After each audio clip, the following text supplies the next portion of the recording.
Hello students, today we will study about chapter 12, that is reproduction in plants. About reproduction in animals you will study in class 8th and reproduction in plants you will study in class 7th.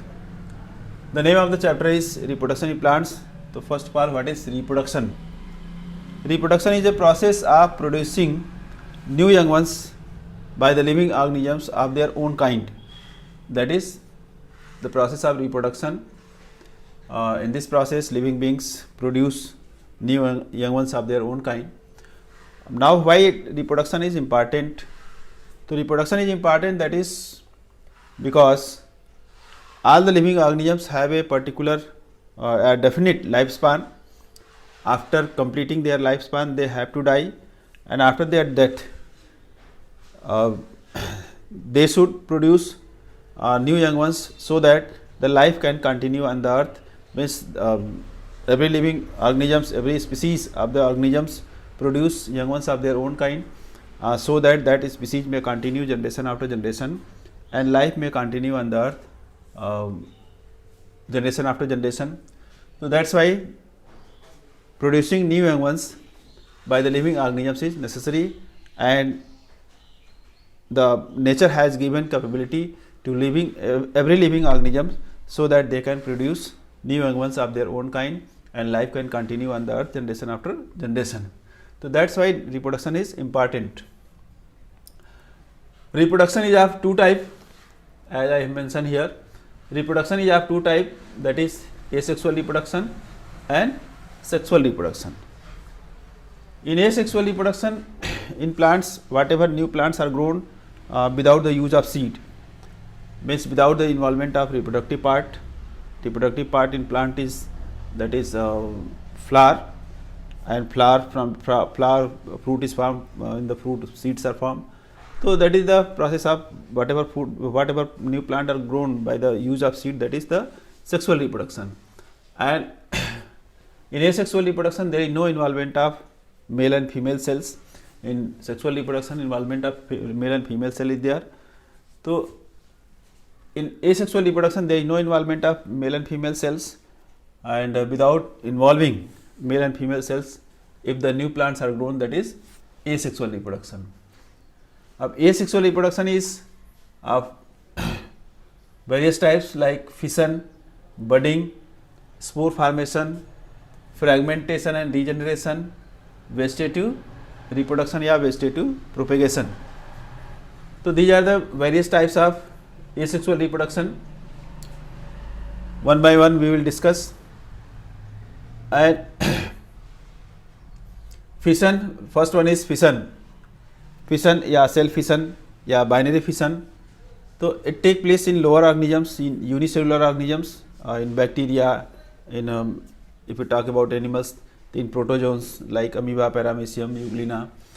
So in bacteria or unicellular organisms it take place, that is binary fission. Bi means two. Bi means two, and fission means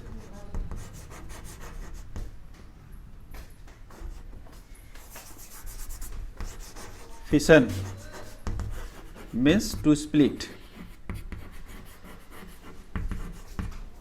So binary fission means splitting the organism into two. So fission means to split. The organisms, the parent body, the mature parent body divides into two organisms, two new organisms. Means one bacteria splits into two bacteria, means one cell divided into two. So that is the binary fission, and by this process reproduction take place in lower organisms, in unicellular organisms. The next one is budding. In this process, the projection comes out on the body of parent body, and that projection is called bud. It for example, it take place in yeast. Yeast is a single cell fungus. So in the yeast, bud comes out, means an outgrowth comes out, and whatever nucleus is there, that also comes in that. First nucleus comes in it also have nucleus. So a projection comes out. This projection is called bud, and this bud grows further, and when it completely grown, either it detached from the parent body or it remain, sometimes it remain attached in the parent body only. And when this cell get mature, so then again from this cell new buds comes out for the further reproduction, and if they are not detached from the parent body, they remain attached. So sometimes they remain attached and they form the bud chain. They form the bud chain. So this is how reproduction take place in yeast.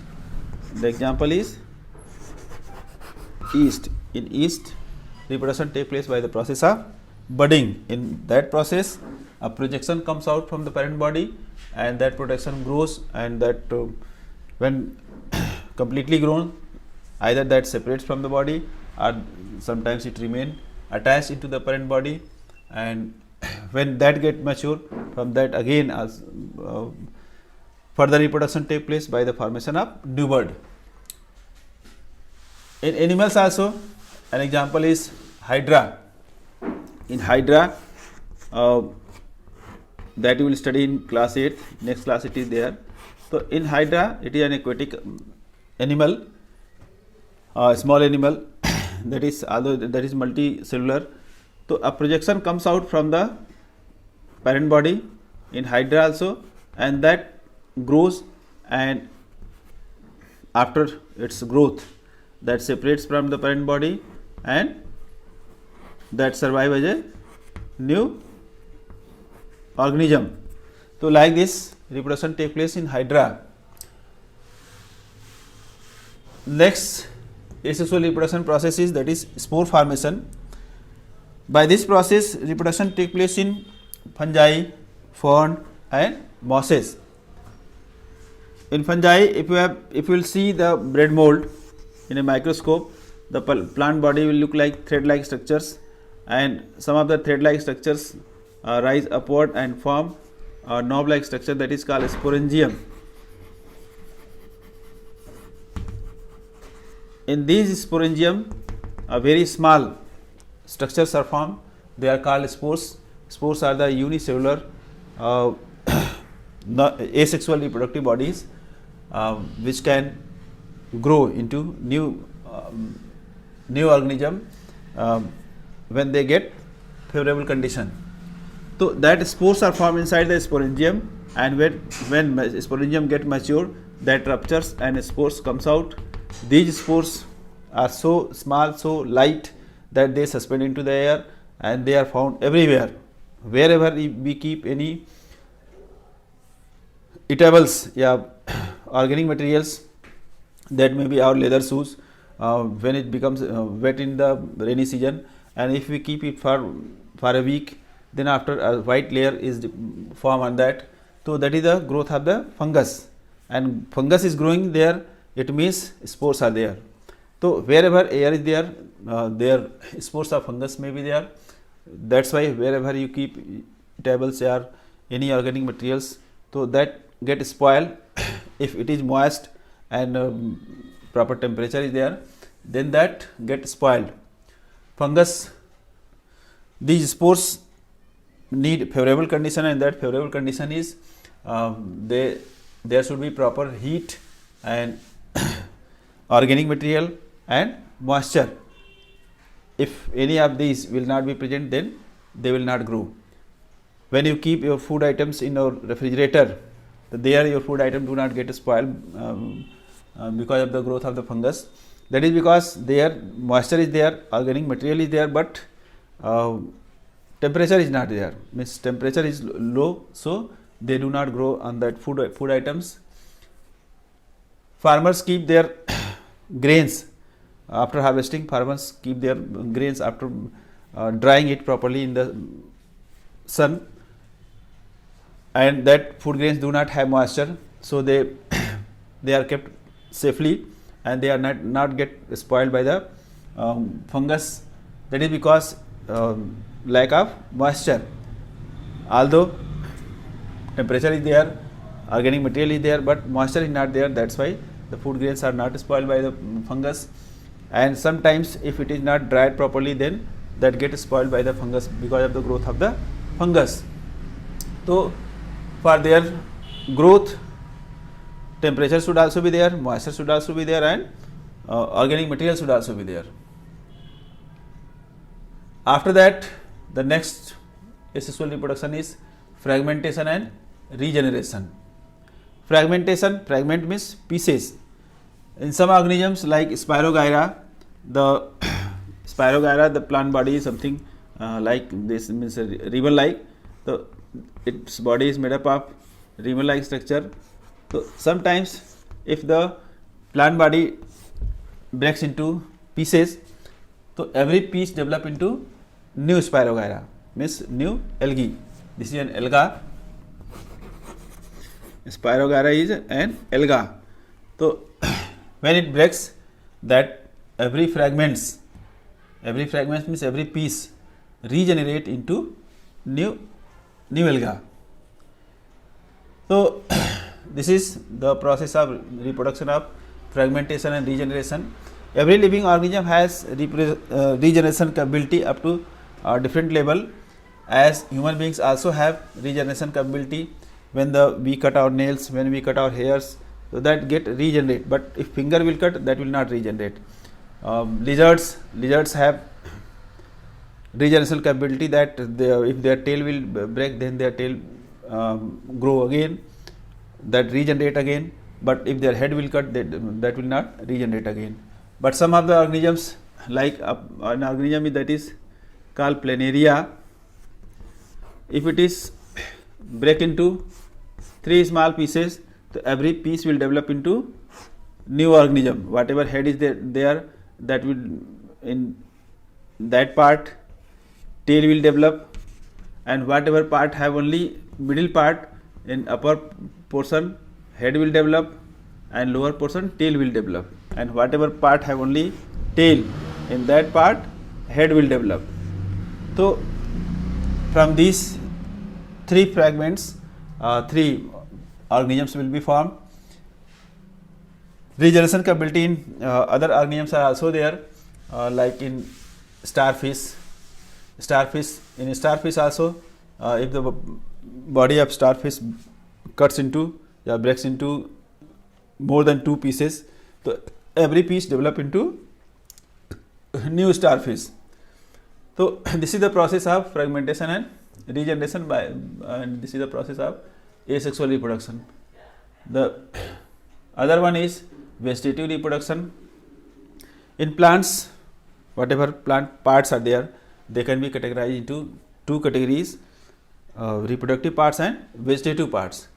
So if the new plant is grown from the vegetative part of the plant, like root, stem, leaves, that is the vegetative reproduction, vegetative propagation. Of this vegetative propagation may be natural. There are 2 methods: natural methods of vegetative reproduction and artificial method of vegetative reproduction. In natural method, new plants can grow from the roots. Roots means like in sweet potato, dahlia, new plants can grow from the roots. And underground stem, in some of the plants, new plants naturally grow from the underground stem, such as ginger, potato. From the potato and ginger, new plants, they are the underground stems, and from that new plants can grow. Aerial stem, in some plants you may have seen common doob grass. So in that, whatever grass is there, so a cylindrical stem grow from that, and it at some distance it again roots are developed. Here roots are there, here plant is there, and this stem grows further, and at some distance, at further node, again roots come into the soil, and like this the stems grow and roots develop at every node, and from every node leaves comes out. So every piece of this can grow into new individual. So like this, from the aerial stem also new grass can be produced. So that is also a method of natural method of vegetative reproduction. Adventitious buds on the leaves, in the example is bryophyllum. In bryophyllum, if you will see the leaves of the bryophyllum is that have adventitious buds at the margin. Whatever margin of the leaf is there, so at the margin there are the bud, and that buds grow into new plants. So from the leaf of the bryophyllum, the name of plant is bryophyllum. In bryophyllum, at the root, at the leaves, the margins buds are there, and that buds grow into new plantlets, and when that is planted into the soil, then that plantlets can grow into new plants. So from the leaves, from the adventitious buds that is found on the leaves, new plants can be grown. So that is then also a natural method of asexual reproduction, the natural method of vegetative reproduction. Artificial method of, if we talk about artificial method of vegetative reproductions, so it is artificial, that is because of human beings involved in that. The first one is cutting. In cutting means a piece of stem having some buds and leaves. So a piece of stem is taken. You may have seen a growing plant of rose. To grow a rose plant, we take the stem of some length, some centimeter, having some leaves or buds on it, and we plant it into the soil. After some days, from the whatever part is in the soil, roots are developed, and new leaves start to come, and that grow into new plant. So by the stem, by the cutting of the stem, the new plant can be grown, and by this method, from one plant many plants can be grown by cutting pieces of stem. So this is also an artificial method of reproduction, in which cutting of the plant means stem, piece of stem is planted, and that grow into new plant. Plant growing by this method is very easy. It is need very less care, and whatever new plants are there, that are the exact copy of the parent plant, and flowering and start earlier than the growing plant from the seeds. The other method is layering. In this method, for example of plant is, that is bougainvillea and jasmine. Whatever plant is there, so whatever lower branches are there, they are pressed under the soil. Some part of the stem is pressed under the soil, and it is left as it is, and after some days, the whatever part of the stem is pressed under the soil, from that part roots comes out, and the time comes that this branch is able to survive without the help of parent plant. If it is cut from the parent plant, then also it can survive. So by this method also, from one plant many plants can be grown. So it is also an artificial method of vegetative propagation. Next one is grafting. In this method, the upper portion of a required plant is taken, that is called scion,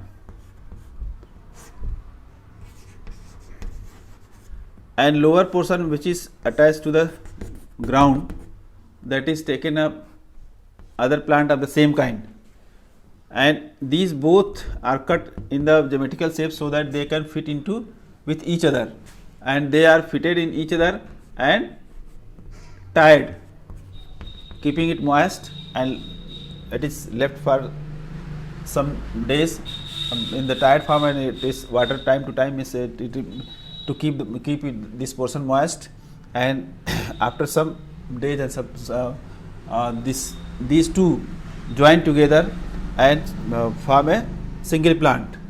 So this is also an artificial method of vegetative reproduction, that is the grafting. The last artificial method of vegetative reproduction is tissue culture. In tissue culture, some of the cells are taken from the growing region of the plant. In the plant, growing region are at the shoot tip or root tip. Okay. So these are the growing region, and in this growing region a particular type of cells are found. They are called meristematic cells. Meristematic cells. These cells are capable to divide and form new cells. So from this meristematic part, means from the root tip or shoot tip, means from the growing region, some cells are taken, and that cells are kept into a culture medium. That is kept in the culture medium. For in that culture medium, the cells divide and form new cells, and it is when the sufficient number of cells are formed, then it is transferred in the culture medium, which stimulates the growth of the roots, and after that, that is transferred into the medium in which stimulates the growth of the shoot, or it may be added in the same container, and whatever substances stimulates the growth of the roots and shoot, that may be added in the same culture medium. And if the roots and shoots are developed properly, so that change into a small plantlet, small sapling, and then this sapling is planted into the soil, and new plants are grown from by tissue culture method. So this is tissue culture method. In that tissue of the plant is taken, means some cells are taken, a group of cells are taken, that is called tissue. So a group of cells are taken from the growing region, and that is kept into the culture medium, which stimulates the cell division and growth of the roots and growth of the shoots, and when it change into a small sapling, then it is planted into the soil. Okay. So this is how by the tissue culture new plants are grown, and this is a method of artificial method of vegetative reproduction, and vegetative reproduction is a method of asexual reproduction. So these are the various method of asexual reproductions. In this video only this much. In next video we will discuss about sexual reproduction in plants. Thank you.